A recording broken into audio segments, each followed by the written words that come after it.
Hi everyone, Comic Reviewer here, once again doing another Spidey-tember episode review. And this one is on episode 4 of Spider-Man the Animated Series, Dr. Octopus, Armed and Dangerous. Now, yeah, as you know, Dr. Octopus, Armed and Dangerous is the 4th episode in Spider-Man the Animated Series, and was meant to feature Dr. Otto Octavius, also known as Dr. Octopus. So the premise of the episode is meant to feature Peter arriving for his date with Felicia Hartley, and we see how she gets captured by Dr. Octopus, who was basically originally a sort of teacher at Peter Parker's science camp when he was much younger. And I think, to me, I like the idea that in a way, Dr. Octopus was the mentor and helping Peter be sort of inspired by science at science camp.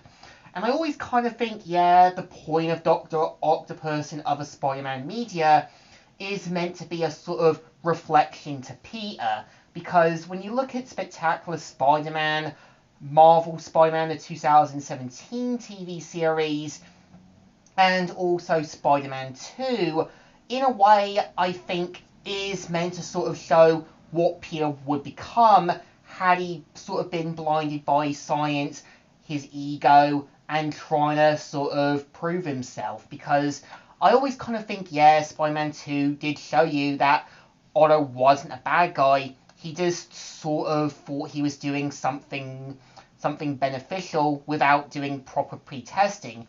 And I think the point of Otto and Rosie in that film were meant to be counterparts to Peter and MJ. So, of course, we see how, yeah, Dr. Octopus demands the sort of money, the money from Felicia's mother to help sort of fund his experiments. And we kind of see how Peter has to kind of not only do this as Spider-Man, but also as his student Peter Parker. I think the episode has a good premise. There is a bit of a message to the story about science and the beneficial things from it. I think the difference was when Dr. Octopus was younger, it was clear that he had good intentions, but I think it's clear and implied down the series that he ended up kind of losing his morals and sort of ideals, and sort of now becoming a shell of his former self.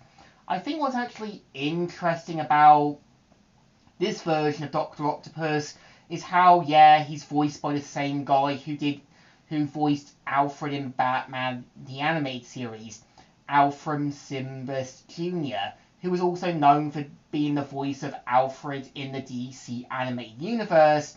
And I think it's kind of interesting seeing Alfred become Dr. Octopus.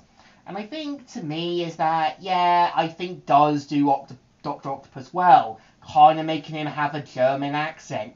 Making him kind of like this reflection of Peter. And I think you can tell Peter does try to do the right things. I think at first as Spider-Man, but has to go in as Peter Parker to try and save the day. And I think, yeah, the point of Dr. Octopus in any Spider-Man media is always meant to be a reflection of what Peter would become had he been misguided and sort of not had his morals and values. And I think the point of Dr. Octopus is that in any other Spider-Man media is that it's clear that he does try to do the right things, but in the process loses set of his morals, his ideals, and becoming misguided.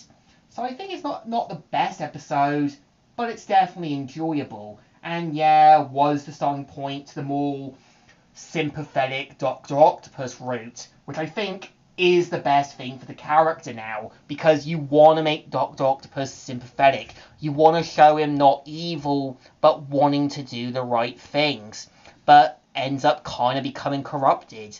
So I think this episode definitely deserves a thumbs up. Still good and still alright. So, Comic Reviewer here, signing out.